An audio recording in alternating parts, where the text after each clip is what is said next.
Khalil Gibran. O profeta.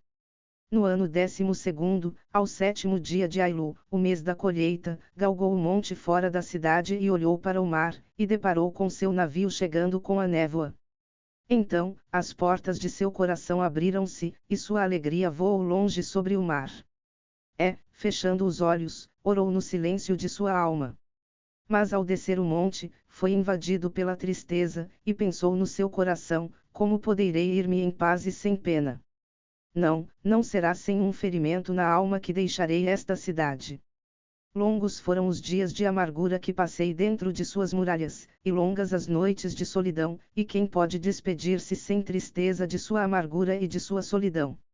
Muitos foram os pedaços de minha alma que espalhei nestas ruas, e muitos são os filhos de minha ansiedade que caminham, desnudos, entre estas colinas, e não posso abandoná-los sem me sentir oprimido e entristecido. Não é uma simples vestimenta que dispo hoje, mas a própria epiderme que arranco com minhas mãos. Nem é um mero pensamento que deixo atrás de mim, mas um coração enternecido pela fome e a sede. Contudo, não posso demorar-me por mais tempo. O mar que chama a si todas as coisas está me chamando, e devo embarcar. Pois permanecer aqui, enquanto as horas queimam-se na noite, seria congelar-me e cristalizar-me num molde. De bom grado levaria comigo tudo o que está aqui. Mas, como poderei fazê-lo? A voz não leva consigo a língua e os lábios que lhe deram asas. É isolada que deve procurar o éter.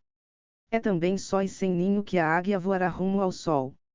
E quando atingiu o pé da colina, virou-se novamente para o mar e viu seu navio aportar e, no convés, agruparem-se os marinheiros, os homens de sua terra natal. E sua alma gritou-lhes e lhes disse: filhos de minha velha mãe, que correis na crista das vagas impetuosas, quantas vezes navegastes nos meus sonhos? E agora chegais ao meu despertar, que é meu sonho mais profundo. Disposto me encontrais a partir, e minha impaciência, de velas desfraldadas, está à espera do vento. Tomarei apenas mais um hausto de ar, neste ambiente sereno, volverei para trás somente mais um olhar afetuoso. Logo após, juntar-me-ei a vós, marujo entre marujos.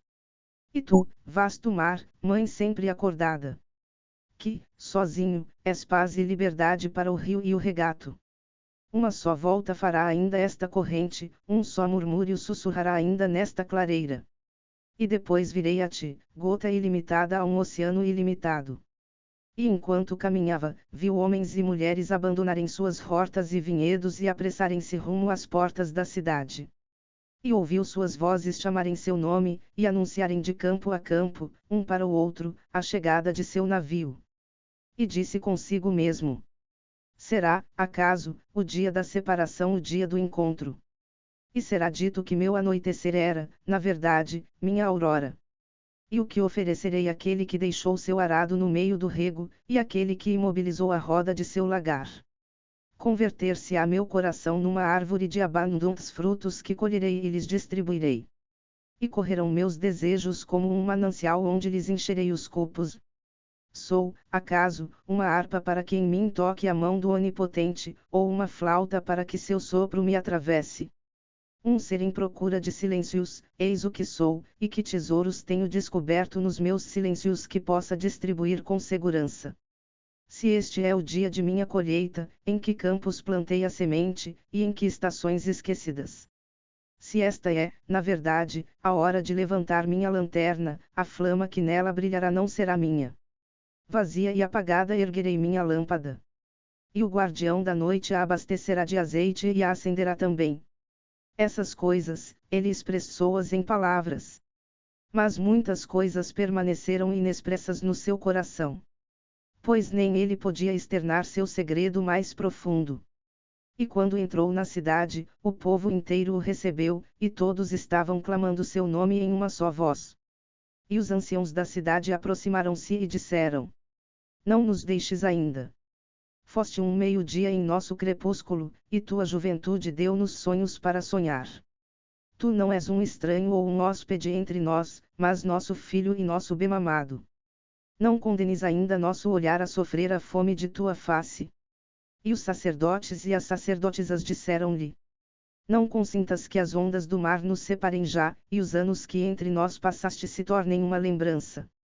Andaste entre nós como um espírito, e tua imagem tem sido uma luz que iluminou nossas faces. Muito te temos amado. Mas silencioso foi nosso amor e com véus tem estado coberto. Porém, agora, ele grita e chama-te em alta voz e quer revelar-se a ti. Pois assim tem sido sempre com o amor. Ele só conhece sua própria profundidade na hora da separação. E outros vieram também e imploraram-lhe. Mas ele não lhes respondeu. Abaixou apenas a cabeça, e os que o rodeavam viram suas lágrimas caírem sobre seu peito. E caminhando com o povo, chegou à grande praça em frente ao templo. E uma mulher chamada Almitra saiu do santuário. E ela era vidente. E ele a encarou com infinita ternura, pois fora ela a primeira a procurá-lo e nele crer no dia de sua chegada à cidade. E ela o saudou, dizendo: Profeta de Deus em procura do infinito, quantas vezes sondaste as distâncias à espera de teu navio? E agora teu navio chegou, e tu deves partir.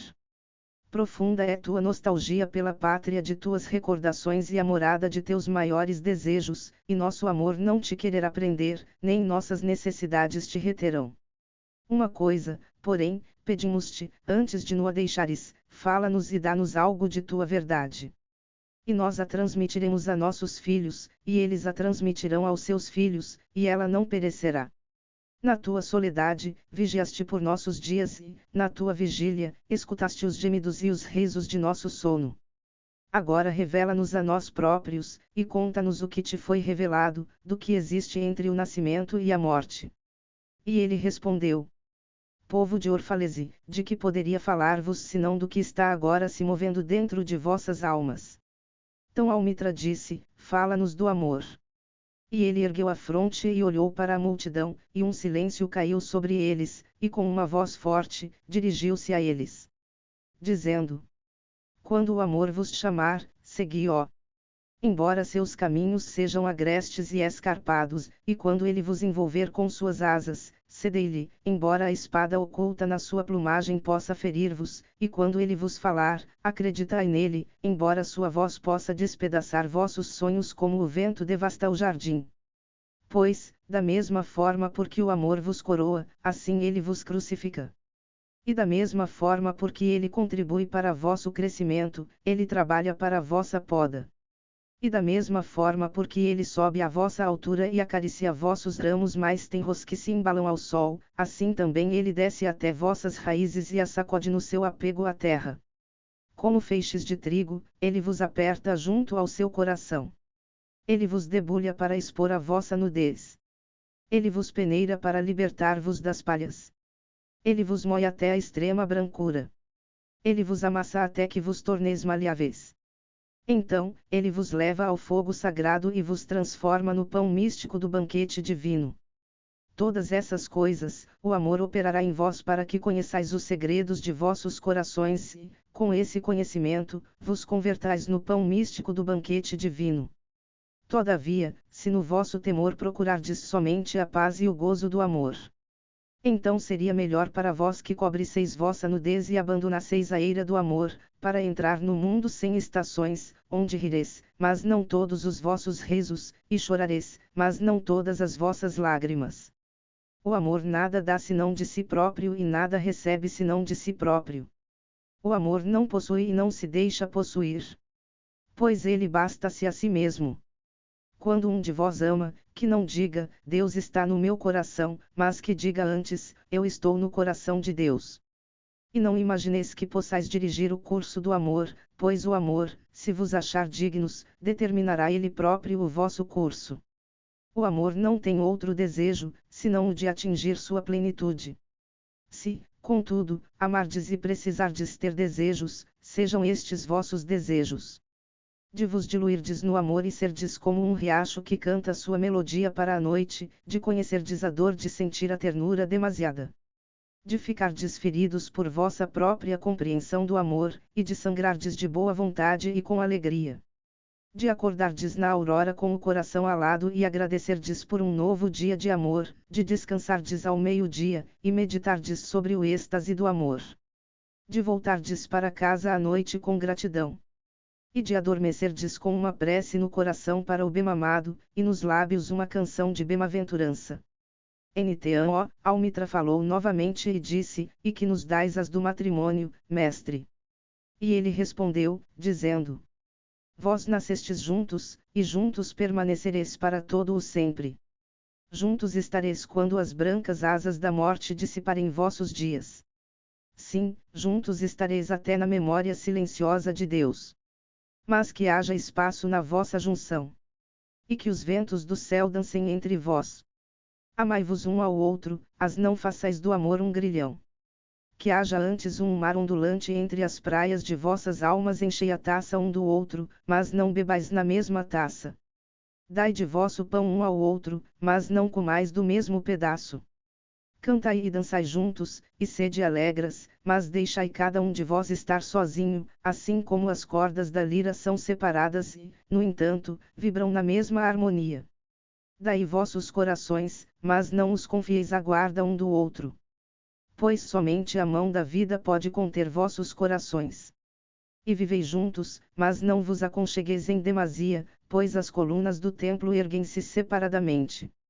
E o carvalho e o cipreste não crescem à sombra um do outro.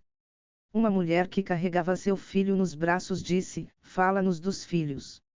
E ele disse: Vossos filhos não são vossos filhos. São os filhos e as filhas da ânsia da vida por si mesma. Eles vêm através de vós, mas não de vós. E embora vivam convosco, não vos pertencem. Podeis outorgar-lhes vosso amor, mas não vossos pensamentos, porque eles têm seus próprios pensamentos. Podereis abrigar seus corpos, mas não suas almas. Pois suas almas moram na mansão do amanhã, que vós não podeis visitar nem mesmo em sonho. Podeis esforçar-vos por ser como eles, mas não procureis fazê-los como vós. Porque a vida não anda para trás e não se demora com os dias passados. Vós sois os arcos dos quais vossos filhos são arremessados como flechas vivas.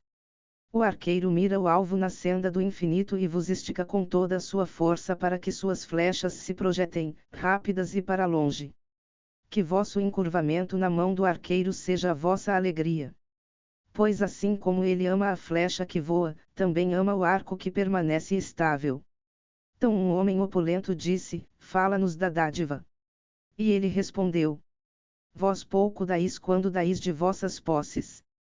É quando derdes de vós próprios, que realmente dais. Pois, o que são vossas posses, senão coisas que guardais por medo de precisardes delas amanhã? E amanhã, que trará o amanhã ao cão ultraprudente que enterra ossos nas areias movediças, enquanto segue os peregrinos para a cidade santa? E o que é o medo da necessidade senão a própria necessidade? Não é vosso medo da sede, quando o vosso poço está cheio, a sede insaciável. Aos que dão pouco do muito que possuem, e fazem-no para serem elogiados, e seu desejo secreto desvaloriza seus presentes. E aos que pouco têm e dão-no inteiramente. Esses confiam na vida e na generosidade da vida, e seus cofres nunca se esvaziam. E aos que dão com alegria, e essa alegria é sua recompensa. E aos que dão com pena, e essa pena é seu batismo. E aos que dão sem sentir pena nem buscar alegria e sem pensar na virtude. Dão como, no vale, o mirto espalha sua fragrância no espaço. Pelas mãos de tais pessoas. Deus fala, e, através de seus olhos, ele sorri para o mundo. É belo dar, quando solicitado, é mais belo, porém, dar sem ser solicitado, por haver apenas compreendido, e, para os dinaruços, procurar quem receberá é uma alegria maior ainda que a de dar. E existe alguma coisa que possais conservar? Tudo o que possuis será um dia dado. Dai, portanto, agora para que a época da dádiva seja vossa e não de vossos herdeiros. Dizeis muitas vezes: eu daria, mas somente a quem merece. As árvores de vossos pomares não falam assim, nem os rebanhos de vossos pastos. Dão para continuar a viver, pois reter é perecer. Certamente, quem é digno de receber seus dias e suas noites é digno de receber de vós tudo o mais. E quem mereceu beber do oceano da vida, merece encher sua taça em vosso pequeno córrego. E que mérito maior haverá do que aquele que lhes há na coragem e na confiança, mais ainda, na caridade de receber. E quem sois vós para que os homens devam expor seu íntimo e desnudar seu orgulho a fim de que possais ver seu mérito despido e seu orgulho rebaixado? Procurai ver, primeiro, se vós próprios mereceis ser doadores e instrumentos do dom. Pois, na verdade, é a vida que dá a vida enquanto vós, que vos julgais doadores, sois simples testemunhas. E vós que recebeis e vós todos recebeis não assumais nenhum encargo de gratidão, a fim de não pordes um jugo sobre vós e vossos benfeitores. Antes, erguei-vos juntos com eles, sobre asas feitas de suas dádivas. Pois se ficardes demasiadamente preocupados com vossas dívidas, estareis duvidando da generosidade daquele que tem a terra liberal por mãe e Deus por pai. Então um velho estalajadeiro disse, fala-nos do comer e beber. E ele respondeu: pudesseis viver do perfume da terra e, como uma planta, nutrir-vos da luz. Mas, já que deveis matar para comer e roubar do recém-nascido o leite de sua mãe para saciar vossa sede, fazei disso um ato de adoração. E que vossa mesa seja um altar onde os puros e os inocentes da floresta e da planície são sacrificados àquilo que é ainda mais puro e mais inocente no homem. Quando matardes um animal, dizei-lhe no vosso coração: pelo mesmo poder que te imolou, eu também sou imolado, eu também servirei de alimento para outros, pois a lei que te entregou às minhas mãos me entregará a mãos mais poderosas. Teu sangue e meu sangue nada são senão a seiva que nutre a árvore do céu.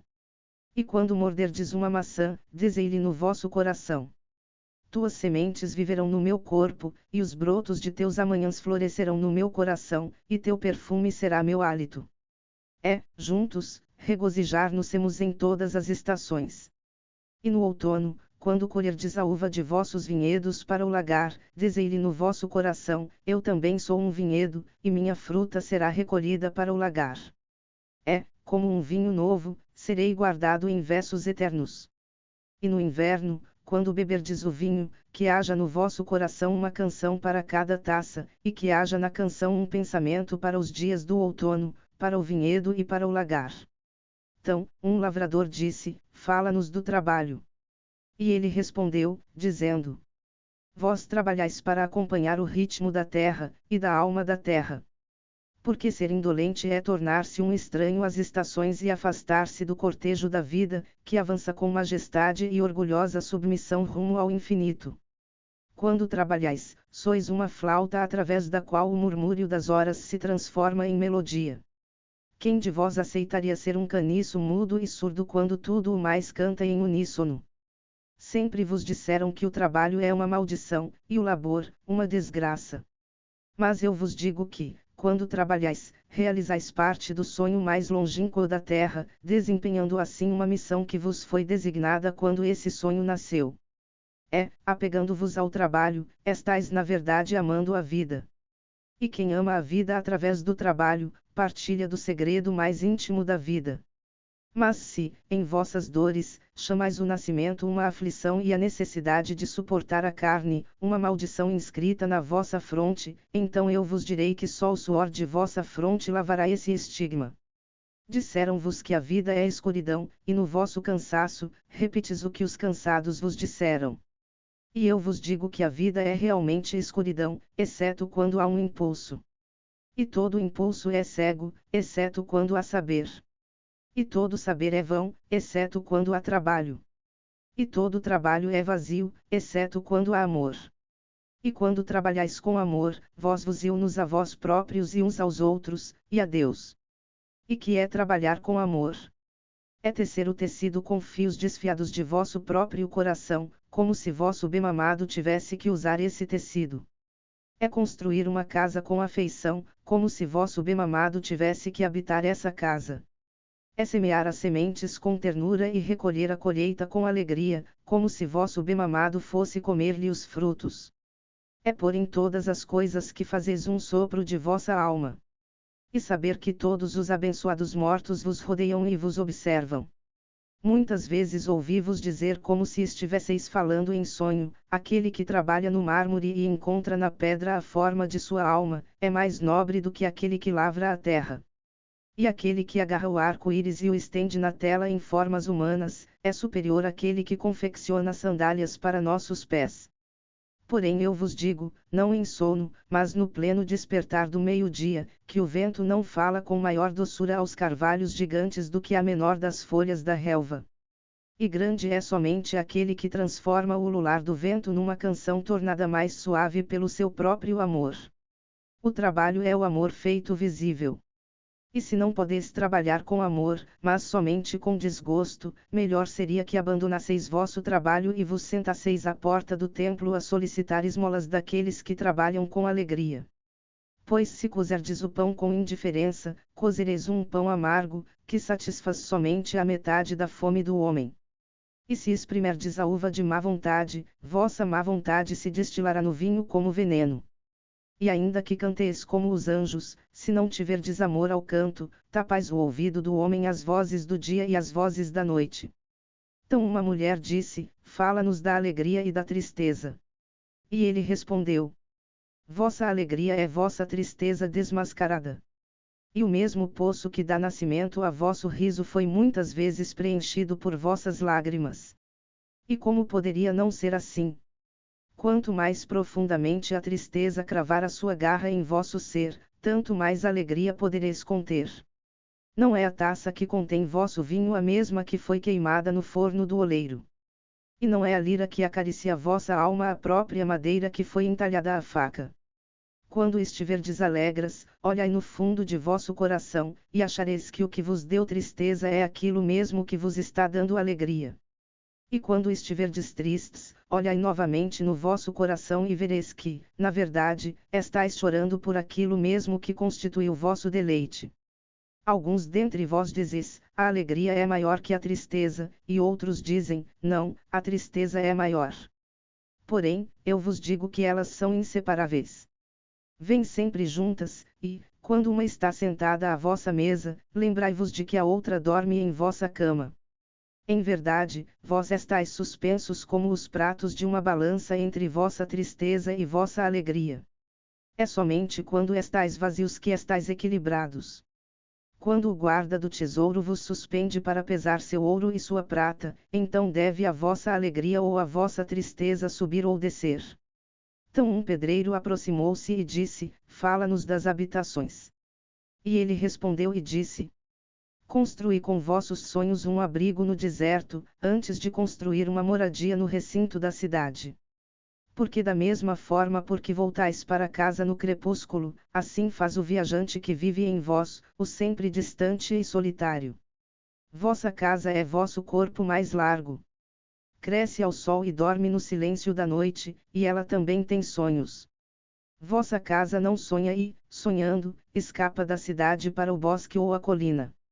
Se eu pudesse enfeixar vossas casas na minha mão e, como um semeador, dispersá-las nas florestas e nas campinas.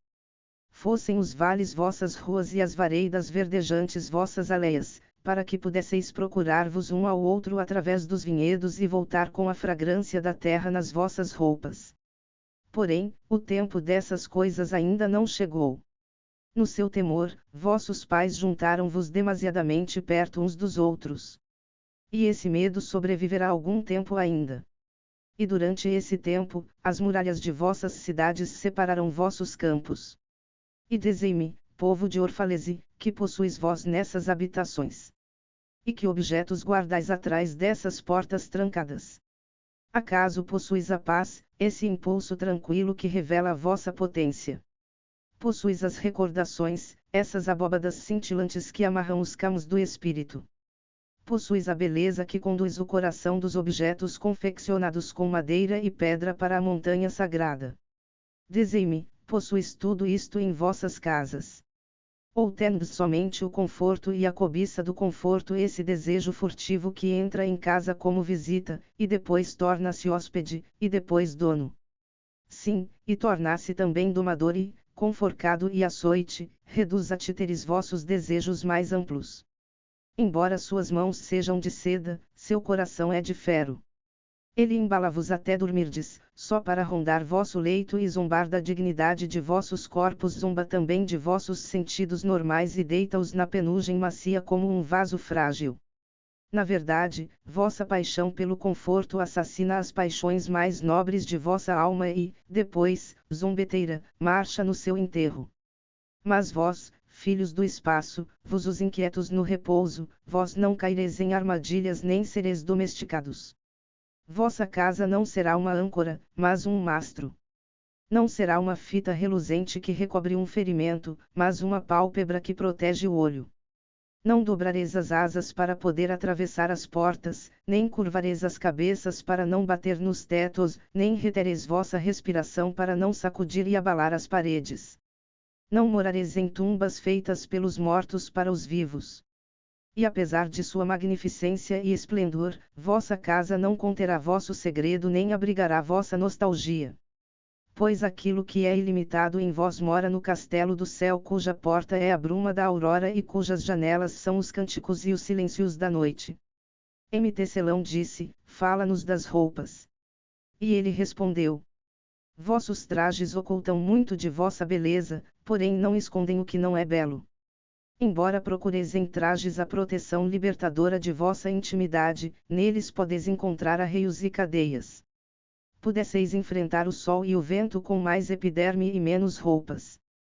Pois o sopro da vida está na luz do sol e a mão da vida está no vento. Alguns dentre vós dizes: o vento do norte foi quem teceu os trajes que vestimos. Eu, porém, vos digo: sim, foi o vento do norte. Mas a desonra foi o seu tear e o relaxamento dos nervos, o seu fio.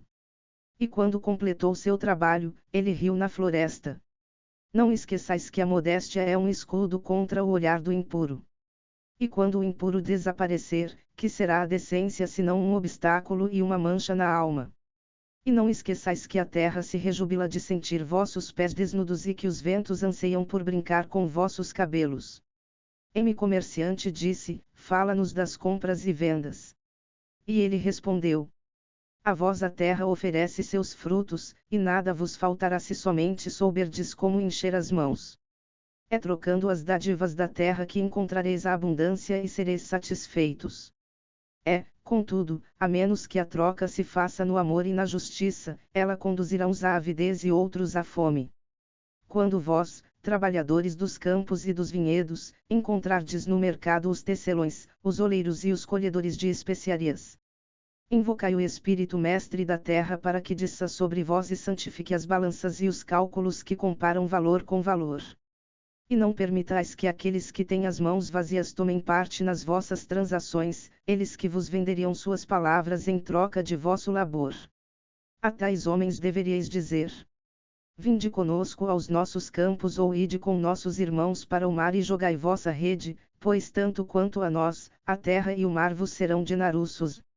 Mas quando vierem os cantores e os bailarinos e os flautistas, comprai de suas ofertas. Pois eles também colhem frutos e incensos e, embora feitos de sonhos, seus produtos são vestimentas e alimentos para vossas almas. E antes de deixardes o mercado, vede que ninguém se retire de mãos vazias. Pois o Espírito Mestre da terra não descansará em paz sobre o vento enquanto as necessidades do mais humilde entre vós não tiverem sido satisfeitas. Então um dos juízes da cidade acercou-se e disse: fala-nos do crime e do castigo. E ele respondeu, dizendo: é quando o vosso espírito vagueia sobre o vento que vós, sozinhos e desprevenidos, cometeis delitos contra os outros e, portanto, contra vós próprios. E pela remissão do mal cometido, devereis bater à porta dos eleitos e esperar algum tempo antes de ser desatendidos. Similar ao oceano é vosso eu divino. Permanece sempre imaculado. É, como o éter, ele sustenta somente os alados. E similar também ao sol é vosso eu divino. Desconhece os caminhos das tacas e evita o covil das serpentes. Mas vosso eu divino não reside sozinho no vosso ser.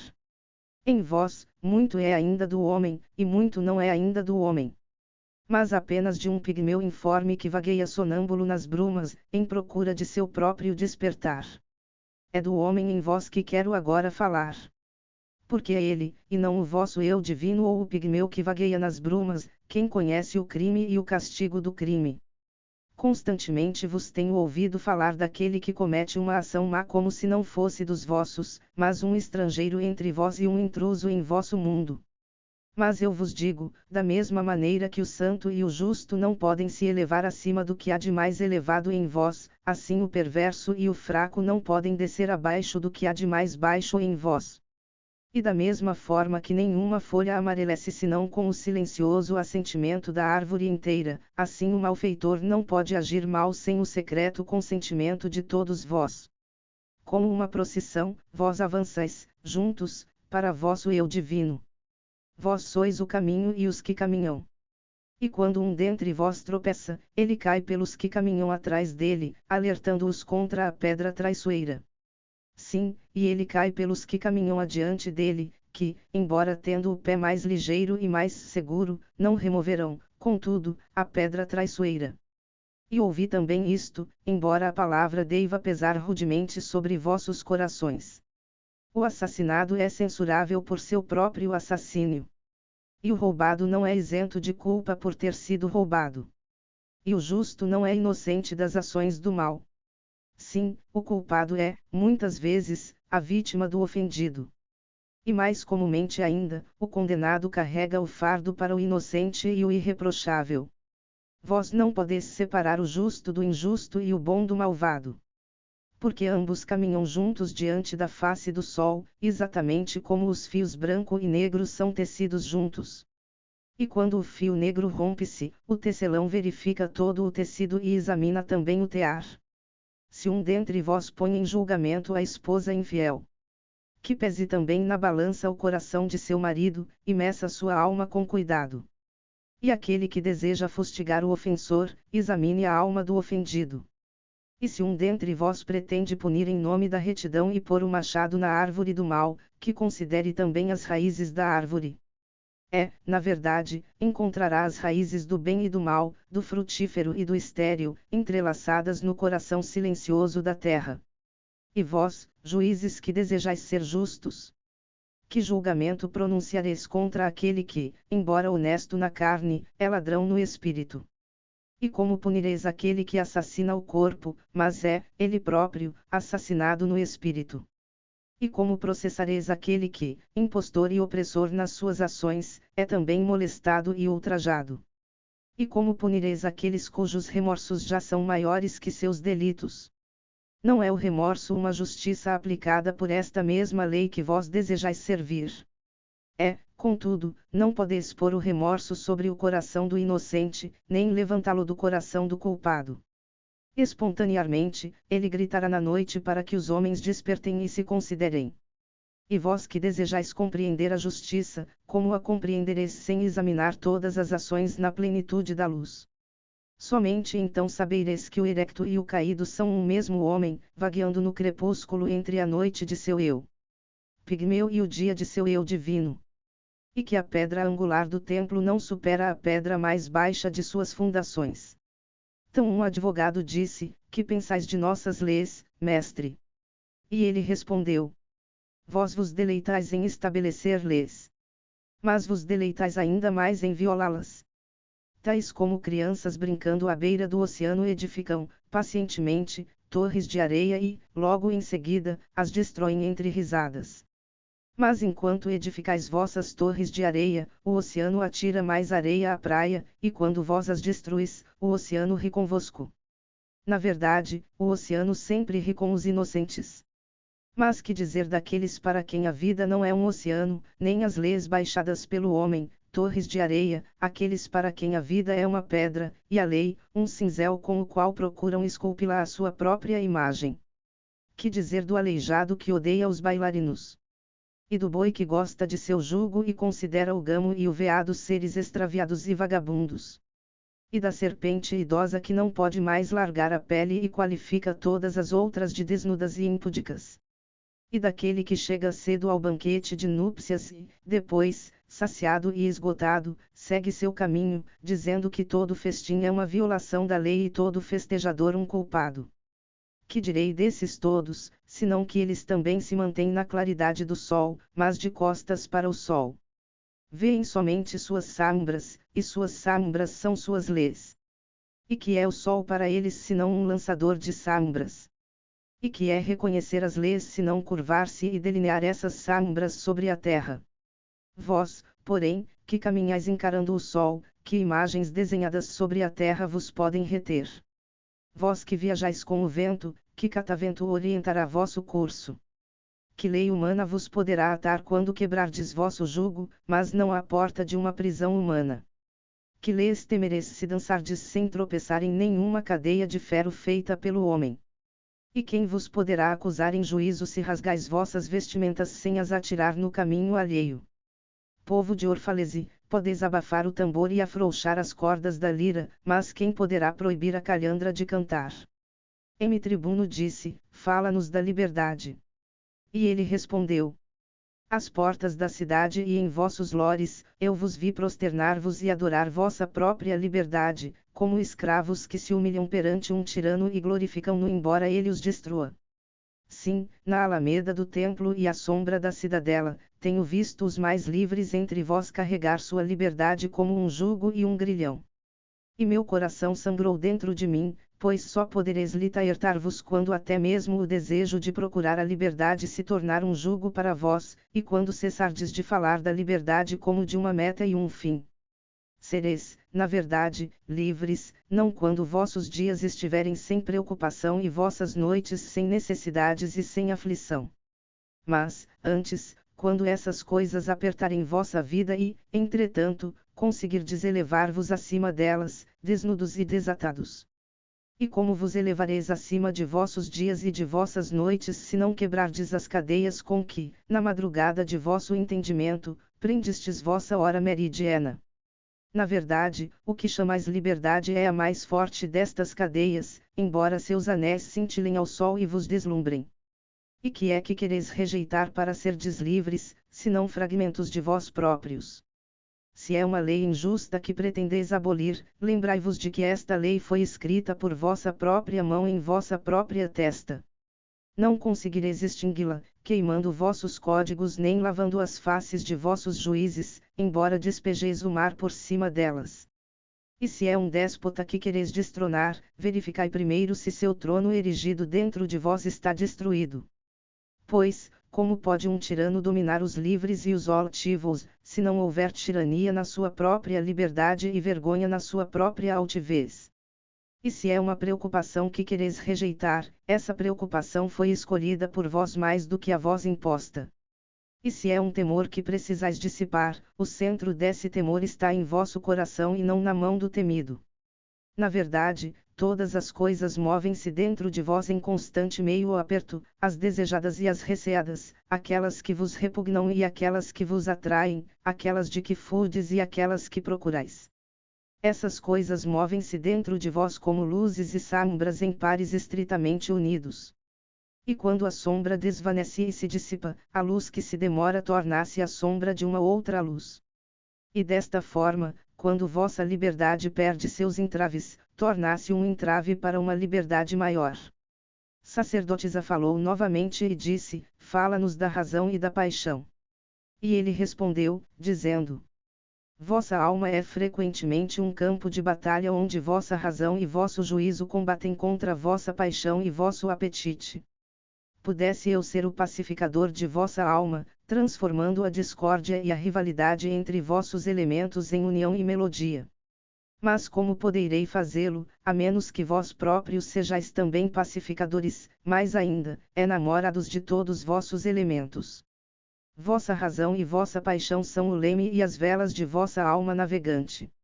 Se vossas velas ou vosso leme se quebram, só podereis ficar derivando ou permanecer imóveis no meio do mar. Pois a razão, reinando sozinha, restringe todo o impulso, e a paixão, deixada a si, é um fogo que arde até sua própria destruição. Portanto, que vossa alma eleve vossa razão à altura de vossa paixão, para que ela possa cantar. E que dirija a vossa paixão a passo com a razão, para que ela possa viver numa ressurreição cotidiana e, tal a fênix, renascer de suas próprias cinzas. Gostaria de que tratasseis vosso juízo e vosso apetite como trataríeis dois hóspedes amados em vossa casa. Certamente não honraríeis a um hóspede mais do que a outro, pois quem procura tratar melhor a um dos dois, perde o amor e a confiança de ambos. Entre as colinas, quando vos sentardes à sombra fresca dos álamos brancos, partilhando da paz e da serenidade dos campos e dos prados distantes, então que vosso coração diga em silêncio: Deus repousa na razão. E quando bramir a tempestade e o vento poderoso sacudir a floresta, e o trovão e o relâmpago proclamarem a majestade do céu, então que vosso coração diga com temor e respeito: Deus age na paixão. E já que sois um sopro na esfera de Deus e uma folha na floresta de Deus, também deveis descansar na razão e agir na paixão. Uma mulher disse: Fala-nos da dor. E ele respondeu: Vossa dor é o rompimento do invólucro que encerra vossa compreensão.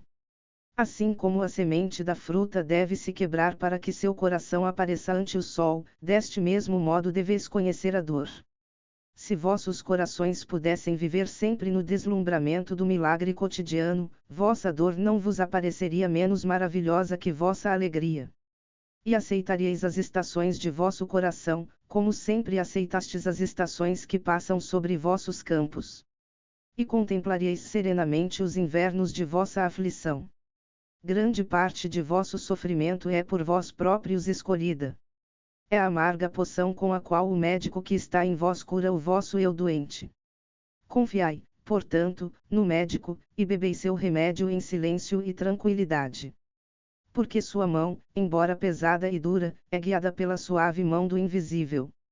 E a taça que ele vos dá, embora queime vossos lábios, foi confeccionada com a argila que o oleiro umedeceu com suas lágrimas sagradas.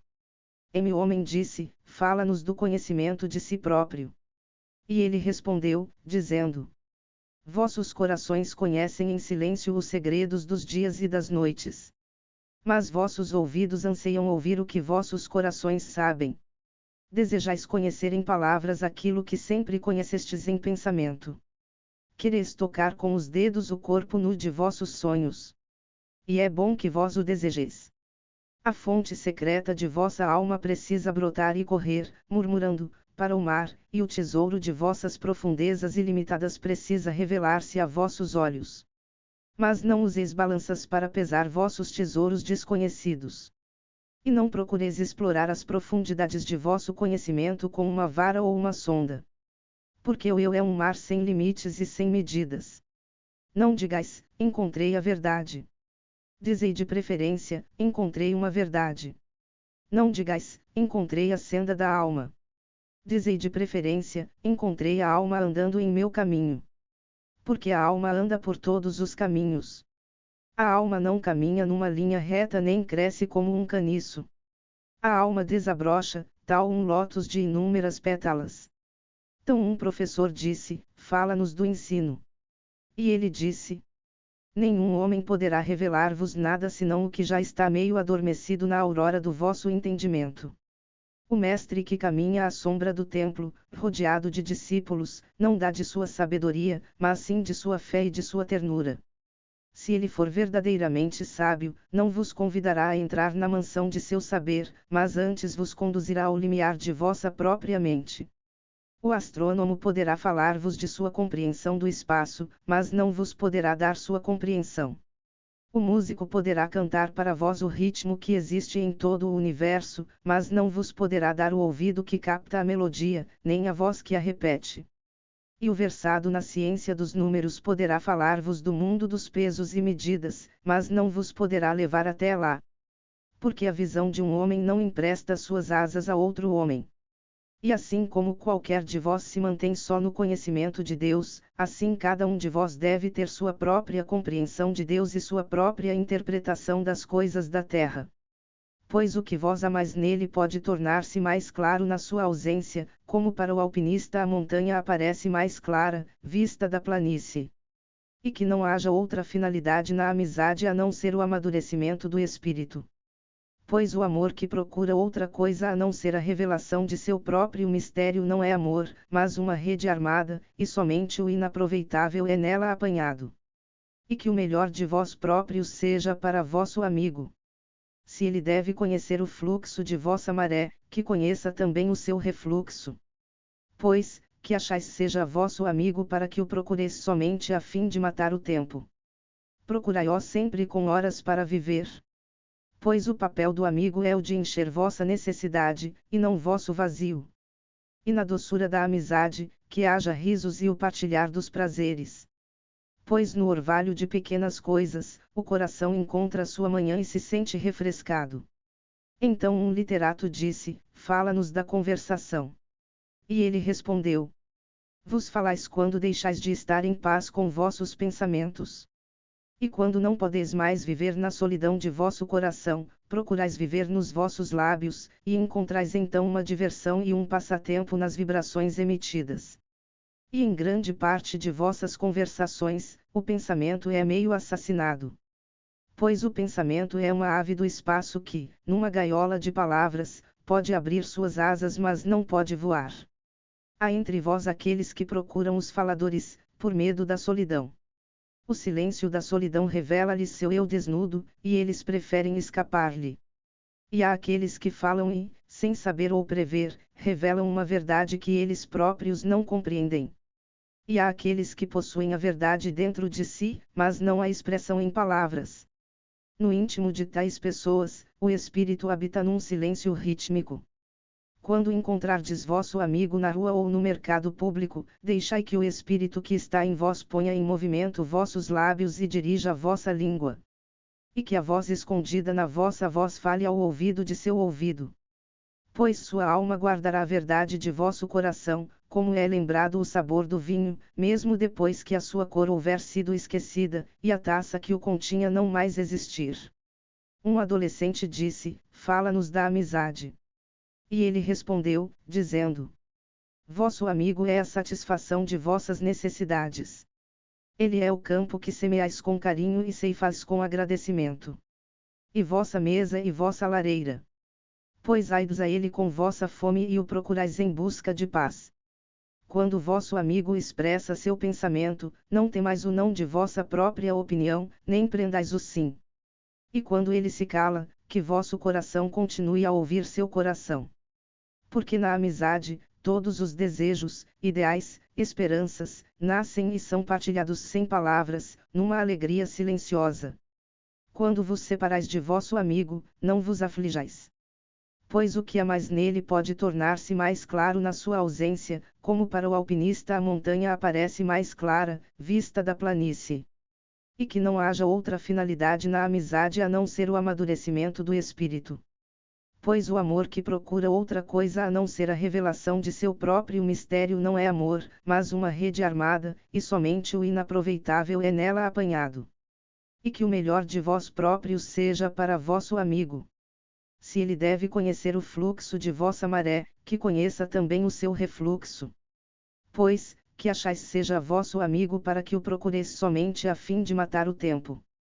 Procurai-o sempre com horas para viver. O papel do amigo é de encher vossa necessidade, não vosso vazio.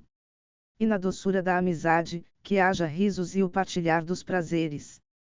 Pois no orvalho de pequenas coisas, o coração encontra sua manhã e sente-se refrescado. NTO, um literato disse: fala-nos da conversação. E ele respondeu: vós conversais quando deixais de estar em paz com vossos pensamentos. E quando não podeis mais viver na solidão de vosso coração, procurais viver nos vossos lábios, e encontrais então uma diversão e um passatempo nas vibrações emitidas. Em grande parte de vossas conversações, o pensamento é meio assassinado. Pois o pensamento é uma ave do espaço que, numa gaiola de palavras, pode abrir as asas, mas não pode voar. Há entre vós aqueles que procuram os faladores por medo da solidão. A quietude da solidão revela-lhes seu eu desnudo, e eles preferem escapar-lhe. E há aqueles que falam e, sem o saber ou prever, traem uma verdade que eles próprios não compreendem. E há aqueles que possuem a verdade dentro de si, mas não a expressam em palavras. No íntimo de tais pessoas, o espírito habita num silêncio rítmico. Quando encontrardes vosso amigo na rua ou no mercado público, deixai que o espírito que está em vós ponha em movimento vossos lábios e dirija a vossa língua. E que a voz escondida na vossa voz fale ao ouvido de seu ouvido. Pois sua alma guardará a verdade de vosso coração, como é lembrado o sabor do vinho, mesmo depois que a sua cor houver sido esquecida, e a taça que o continha não mais existir. Então um astrônomo disse: Mestre, que dizes do tempo? E ele respondeu: Gostaríeis de medir o tempo, o ilimitado e o incomensurável. Gostaríeis de ajustar vosso comportamento e mesmo reger o curso de vossa alma de acordo com as horas e as estações. Do tempo gostaríeis de fazer um rio, na margem do qual sentaríeis para observar correr as águas. Contudo, o que em vós escapa ao tempo sabe que a vida também escapa ao tempo. E sabe que ontem é, apenas, a recordação de hoje e amanhã, o sonho de hoje. E aquilo que canta e medita em vós continua a morar dentro daquele primeiro momento em que as estrelas foram semeadas no espaço. Quem, dentre vós, não sente que seu poder de amar é ilimitado? É, porém, quem não sente esse amor, embora ilimitado, circunscrito dentro do seu próprio ser, e não se movendo de um pensamento amoroso a outro, e de uma ação amorosa a outra. E não é o tempo, exatamente como o amor, indivisível e insondável. Contudo, se em vossos pensamentos deveis dividir o tempo em estações, que cada estação envolva todas as outras estações. E que vosso presente abrace o passado com nostalgia e o futuro com ânsia e carinho. M dos anciãos da cidade disse: Fala-nos do bem e do mal. E ele respondeu: Do bem que está em vós, poderei falar, mas não do mal. Pois que é o mal senão o próprio bem torturado por sua fome e sede. Em verdade, quando o bem sente fome, procura alimentos até nos antros escuros, e quando sente sede, desaltera-se até em águas estagnadas. Vós sois bons quando vos identificais com vós próprios. Porém, quando não vos identificais com vós próprios, não sois maus. Pois a casa que se divide não se torna antro de ladrões, é, apenas, uma casa dividida. E um navio sem leme pode vaguear sem rumo entre recifes perigosos, e não se afundar. Vós sois bons quando vos esforçais por dar de vós próprios.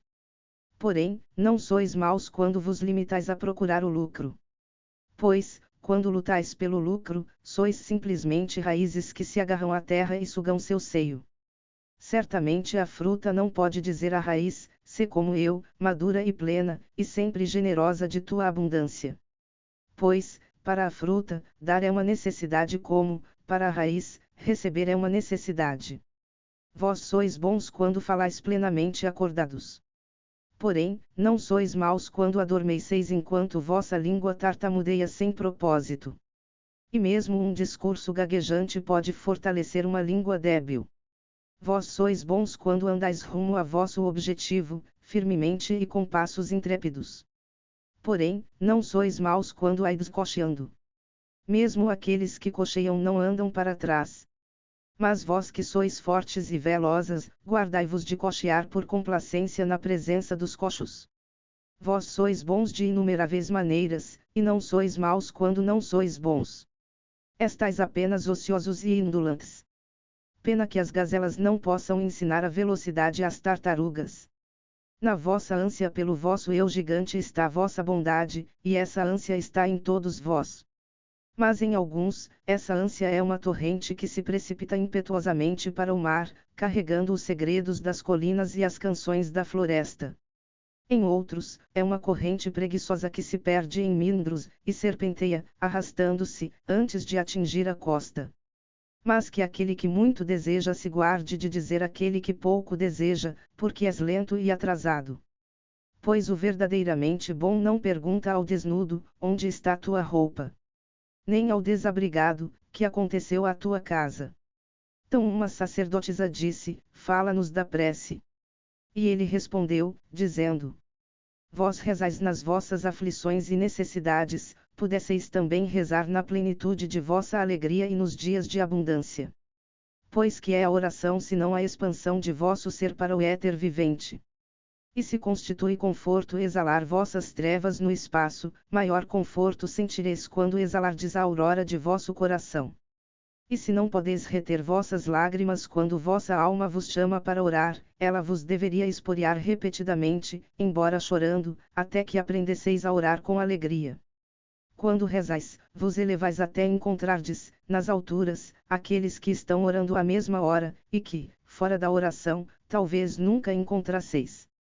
Portanto, que vossa visita a esse templo invisível não tenha nenhuma outra finalidade senão o êxtase e a doce comunhão. Pois se penetrardes no templo unicamente para pedir, nada recebereis. E se nele entrardes para vos curvar, ninguém vos erguerá. E mesmo se aí fordes para mendigar favores para outros, não sereis atendidos. É bastante que entreis no templo invisível. Não vos posso ensinar a rezar com palavras. Deus não escuta vossas palavras, exceto quando Ele próprio as pronuncia através de vossos lábios. E não vos posso ensinar a oração dos mares e das florestas e das montanhas. Mas vós que nascestes das montanhas, e das florestas, e dos mares, podeis encontrar suas preces no vosso coração. E se somente escutardes na quietude da noite, ouvi-los-eis dizendo em silêncio: Deus nosso, que és nosso eu alado, é tua vontade em nós que quer. É teu desejo em nós que deseja. É teu impulso em nós que pode transformar nossas noites, que te pertencem, em dias que, também, te pertencem. Nada te podemos pedir, pois tu conheces nossas necessidades antes mesmo que nasçam em nós. Tu és nossa necessidade, e dando-nos mais de ti, tu nos dás tudo. Então um ermitão que visitava a cidade uma vez por ano, acercou-se e disse: Fala-nos do prazer. E ele respondeu, dizendo: O prazer é uma canção de liberdade. Mas não é a liberdade. É o desabrochar de vossos desejos, mas não a sua fruta. É um abismo olhando para um cume. Mas não é nem o abismo nem o cume. É o engaiolado ganhando o espaço, mas não é o espaço que o envolve. Sim, na verdade, o prazer é uma canção de liberdade. E de bom grado eu vos ouviria cantá-la de todo o vosso coração, porém, não gostaria que perdesseis vossos corações no canto. Alguns de vossos jovens procuram o prazer como se fosse tudo na vida, e são condenados e repreendidos. Eu preferiria nem condená-los, nem repreendê-los, mas deixá-los procurar. Pois encontrarão o prazer, mas não só ele. 7 são suas irmãs, e a última dentre elas é mais bela que o prazer. Não ouvistes falar do homem que cavava a terra à procura de raízes e descobriu um tesouro? E alguns de vossos anciões recordam seus prazeres com remorso, como se fossem erros cometidos num estado de embriaguez. Mas o remorso é o escurecimento da alma e não o seu castigo. Deveriam, antes, recordar seus prazeres com gratidão, como recordariam uma colheita de verão. Todavia, se acharem conforto no remorso, deixemo-los se confortarem. E há entre vós aqueles que não são jovens para procurar, nem velhos para recordar. E no seu temor de procurar e recordar, desprezam todos os prazeres por medo de afugentar ou ofender o espírito. Porém, na sua renúncia está seu prazer. Assim, eles também descobrem um tesouro embora cavem com as mãos trêmulas à procura de raízes. Mas dizei-me quem é que pode ofender o espírito? Ofende o rouxinol a quietude da noite, ou o pirilampo as estrelas? E poderá vossa flama ou vossa fumaça sobrecarregar o vento? Credes que o espírito é um poço tranquilo que podeis perturbar com um bastão. Muitas vezes, ao negardes a vós mesmos um prazer, nada mais fazeis do que armazená-lo nos recessos de vosso eu. E quem sabe se o que parece omitido hoje não espera pelo amanhã. Mesmo vosso corpo conhece sua herança e seus direitos, e vós não o podereis iludir. E vosso corpo é a harpa de vossa alma. A vós pertence tirar dele música melodiosa ou ruídos dissonantes. E agora vós perguntais em vosso coração: como distinguiremos o que é bom no prazer do que é mau? Ide, pois, aos vossos campos e pomares e, lá, aprendereis que o prazer da abelha é de sugar o mel da flor, mas que o prazer da flor é de entregar o mel à abelha. Pois, para a abelha, uma flor é uma fonte de vida. E para a flor, uma abelha é uma mensageira de amor. E para ambas, a abelha e a flor, dar e receber o prazer é uma necessidade e um êxtase. Povo de Orfalese, nos vossos prazeres, imitai as flores e as abelhas. M. Poeta disse: fala-nos da beleza.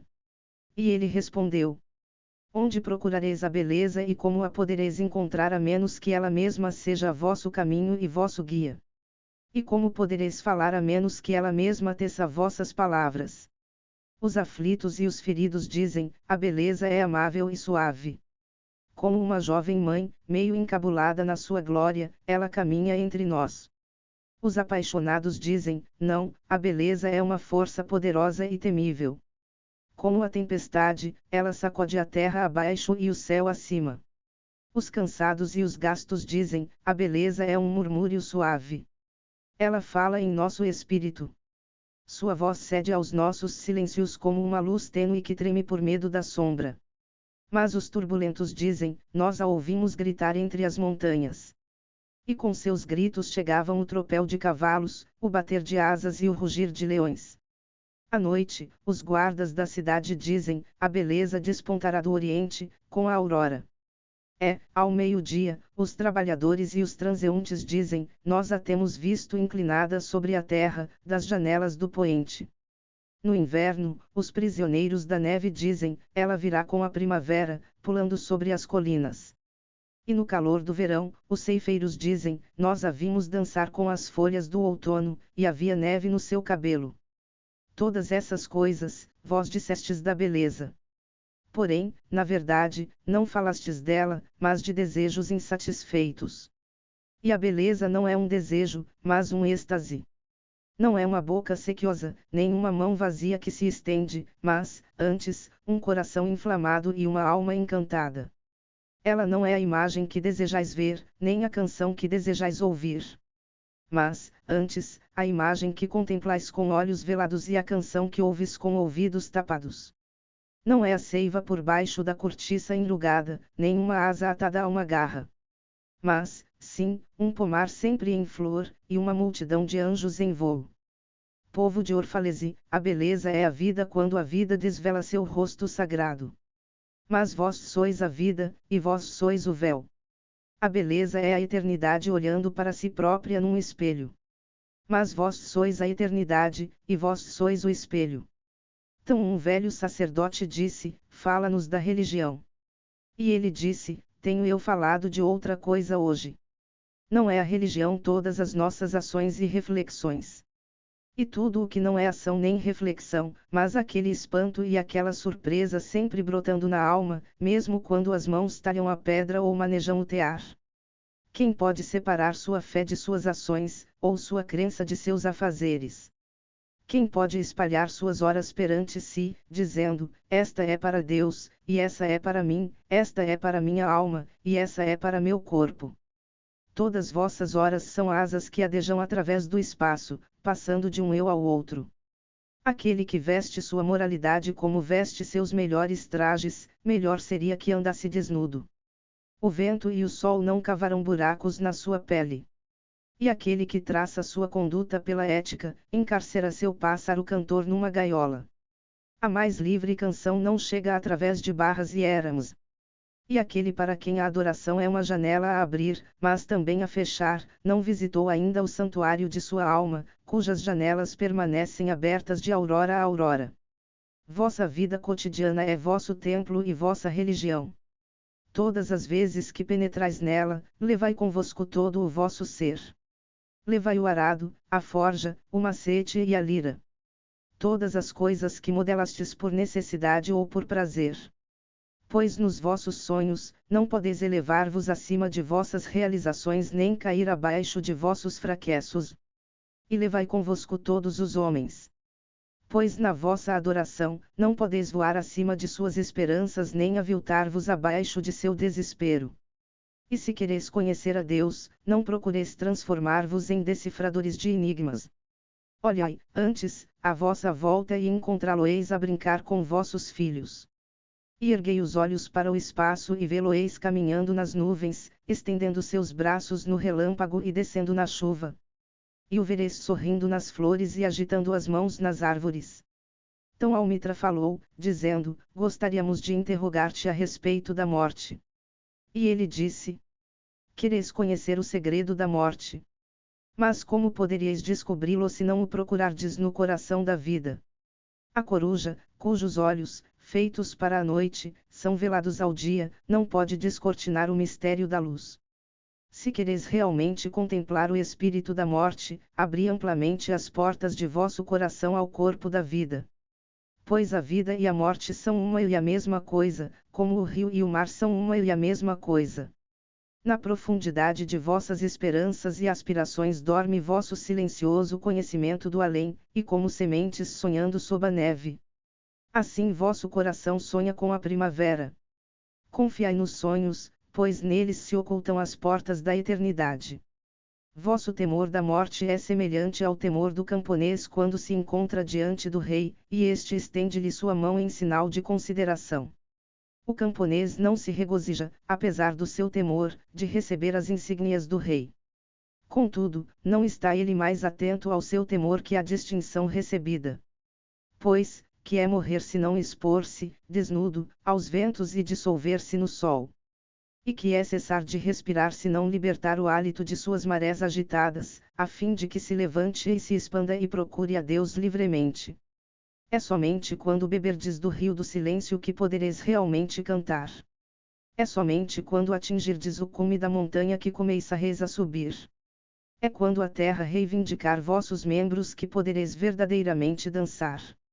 Então, já era a noite.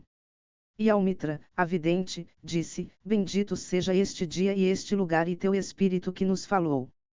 E ele respondeu: Fui eu realmente quem falou. Não era eu também um ouvinte? Então ele desceu os degraus do templo, e toda a multidão o seguiu. E dirigindo-se a seu navio, subiu ao convés. E virando-se novamente para a multidão, ergueu a voz e disse: Povo de Orfalese, o vento me convida a vos deixar. Embora não esteja eu tão apressado quanto o vento, todavia devo afastar-me. Nós, os errantes, que andamos sempre à procura do caminho mais solitário, jamais iniciamos um dia onde encerramos o dia anterior. Nunca a aurora nos encontra onde o poente nos deixou. Mesmo quando a terra dorme, nós viajamos.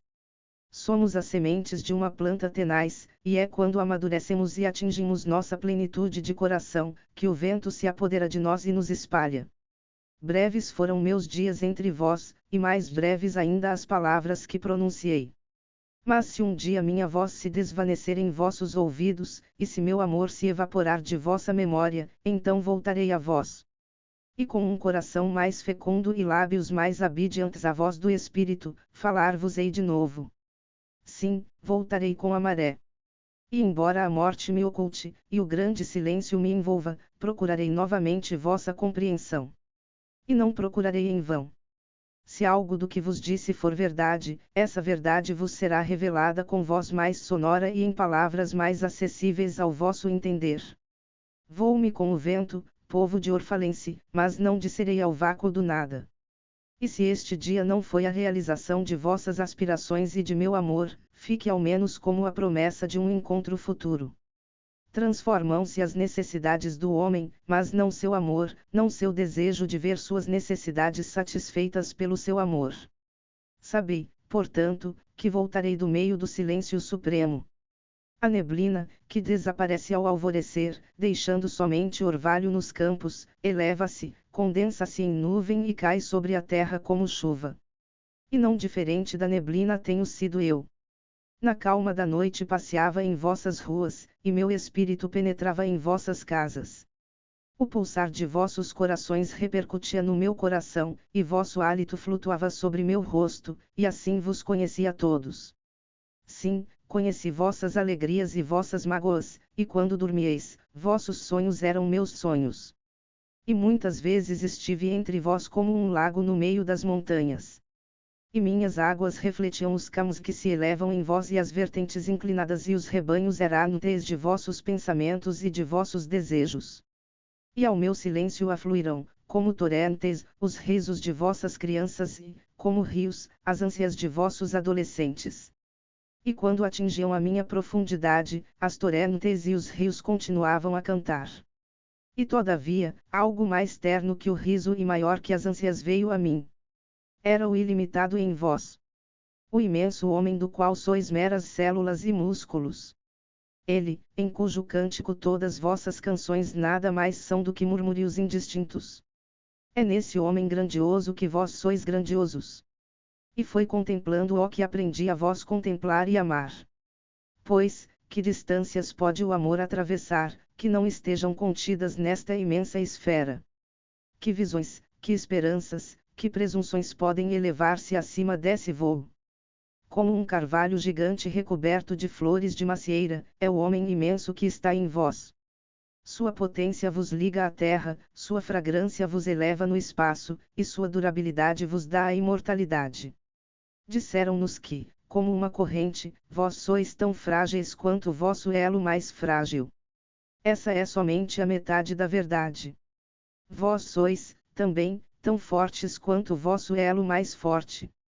Medir-vos pelas vossas pequenezas é avaliar o poder do oceano pela inconsistência de sua espuma.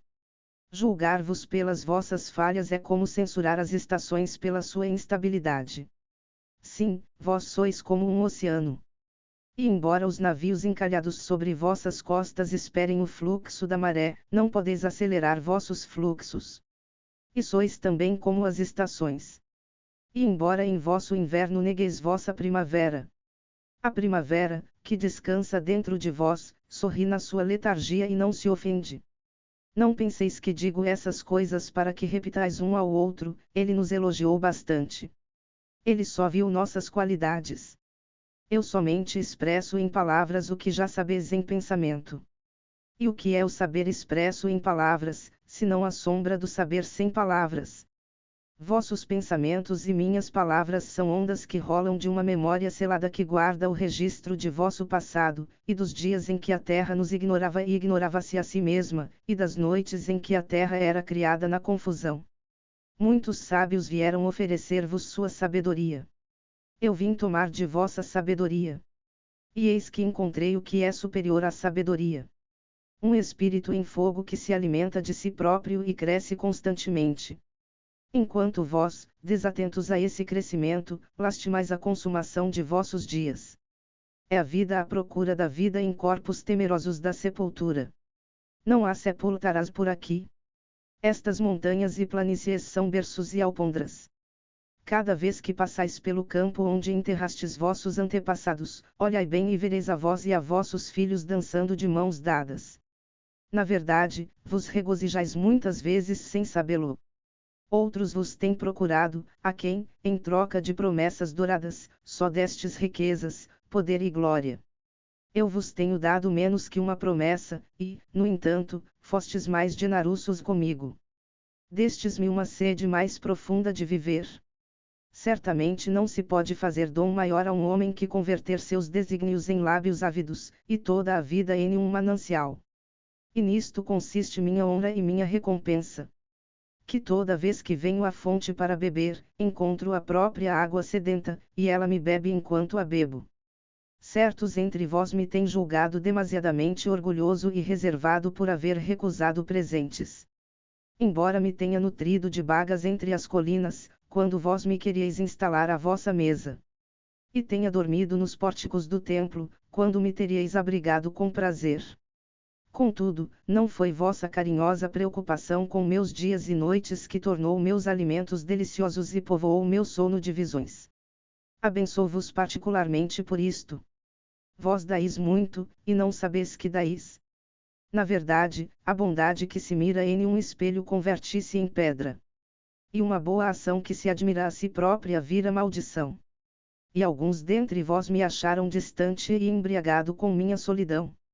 E dissestes, ele reúne-se com as árvores da floresta, mas não com os homens. Senta-se sozinho no cume das colinas e olha do alto para nossa cidade. É verdade. Galguei colinas e andei em lugares afastados. Como vos teria podido ver a não ser de grandes alturas ou de grandes distâncias?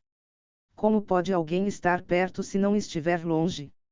E outros entre vós me chamaram, mas não em palavras, e disseram: Estrangeiro, estrangeiro, apaixonado pelas alturas inacessíveis, porque habitas nos campos onde as águias constroem seus ninhos. Porque cores atrás do inatingível. Que tempestades esperas apanhar na tua rede, e que aves vaporosas procuras caçar nos céus? Vem e sê um de nós. Desce e satisfaze tua fome com nosso pão e aplaca tua sede com nosso vinho. Na solidão de suas almas, disseram todas essas coisas. Mas se sua solidão tivesse sido mais profunda, teriam compreendido que eu procurava somente o segredo de vossa alegria e de vossa tristeza. E que caçava apenas vossos rios mais amplos que vagueiam nos espaços. Mas o caçador era também a caça. Pois muitas de minhas flechas partiram do meu arco apenas à procura de meu próprio coração. E aquele que pairava nas alturas era o mesmo que se arrastava no chão. Pois, quando minhas asas se desdobravam ao sol, sua sombra projetada na terra era como uma tartaruga. E eu, o crente, era também um cético. Pois, constantemente, punha meu dedo no meu próprio ferimento com o propósito de fortalecer minha crença em vós e aumentar meu conhecimento sobre vós. E é com essa crença e esse conhecimento que vos digo: vós não estáis enclausurados em vossos corpos, nem confinados em vossas casas ou campos. O que sois risai acima das montanhas e era com o vento. Não é algo que rasteja ao sol para aquecer-se ou cava buracos na escuridão para se proteger. Mas, sim, algo livre, um espírito que envolve a terra e se movimenta no éter. Se essas forem palavras vagas, não as procureis esclarecer. Escuro e nebuloso é o começo de todas as coisas, mas não seu fim, e eu prefiro que vos lembreis de mim como de um começo. A vida, e todos os seres vivos, são concebidos na névoa e não no cristal. E quem sabe se um cristal não é uma névoa em decomposição? Quando vos lembrardes de mim, assim gostaria que vos lembrasseis. Que aquilo que parece o mais fraco e desorientado em vós é, na realidade, o mais forte e determinado. Não foi vosso fôlego que ergueu e solidificou a estrutura de vossos ossos. E não foi um sonho que nenhum de vós recorda haver sonhado, que edificou vossa cidade e modelou tudo o que nela existe. Se vos fosse facultado ver as marés desse fôlego, deixaríeis de olhar para outra coisa. E se vos fosse facultado ouvir os murmúrios desse sonho, deixaríeis de ouvir todo outro som. Mas vós não vedes nem ouves, e é melhor assim. O véu que cobre vossos olhos será retirado pela mão que o teceu. E a argila que obstrói vossos ouvidos será rompida pelos dedos que a amassarão. Então vereis. Então ouvireis. E não deplorareis ter conhecido a cegueira e a surdez. Pois naquele dia, compreendereis a finalidade oculta de todas as coisas, e abençoareis as trevas como abençoais a luz. Tendo dito essas coisas, voltou-se e viu o piloto de seu navio postado ao leme, fitando ora as velas desenroladas, ora o horizonte. E ele disse: paciente, muito paciente, é o capitão de meu navio. O vento sopra, e as velas estão enfunadas. Mesmo o timão pede que o oriente-mo. Porém, meu capitão espera calmamente pelo meu silêncio. E esses meus marujos que têm ouvido o coro de oceanos mais vastos têm-me também ouvido pacientemente. Agora, não esperarão mais. Estou pronto? O rio já atingiu o mar, e mais uma vez a grande mãe aperta seu filho contra seu peito. Adeus, povo de Orfalese. O dia já se foi. E está se cerrando sobre nós, como o nenúfar se cerra sobre seu próprio amanhã. O que aqui nos foi dado, nós o conservaremos. Mais um curto instante e minha nostalgia começará a recolher argila e espuma para um novo corpo. Mais um curto instante, mais um descanso rápido sobre o vento, e outra mulher me conceberá. Meu adeus a vós e à juventude que passei entre vós. Foi somente ontem que nos encontramos num sonho. Cantastes para mim na minha solidão, e eu, com vossas aspirações, construí uma torre no céu. Mas agora, nosso sono fugiu, e nosso sonho desvaneceu-se, e já não é mais a aurora. O meio-dia nos abrasa, e nossa sonolência transformou-se em pleno despertar, e devemos nos separar. Se nos encontrarmos outra vez no crepúsculo da memória, conversaremos de novo e cantareis para mim uma canção mais profunda. E se nossas mãos se encontrarem noutro sonho, construiremos mais uma torre no céu. Dizendo isto, acenou aos marujos, e eles levantaram ferro, soltaram as amarras e rumaram para leste. E um grito reboou da multidão como de um só coração, elevou-se no crepúsculo e voou longe sobre o mar, qual doloroso apelo de trombeta. Somente Almitra permaneceu silenciosa, fixando o navio até que desapareceu no nevoeiro. E mesmo quando todos se haviam dispersado, ela ainda estava lá, sozinha, em pé sobre o quebra-mar, rememorando no seu coração as últimas palavras de Al-Mustafá. Mais um curto instante, mais um descanso rápido sobre o vento, e outra mulher me conceberá.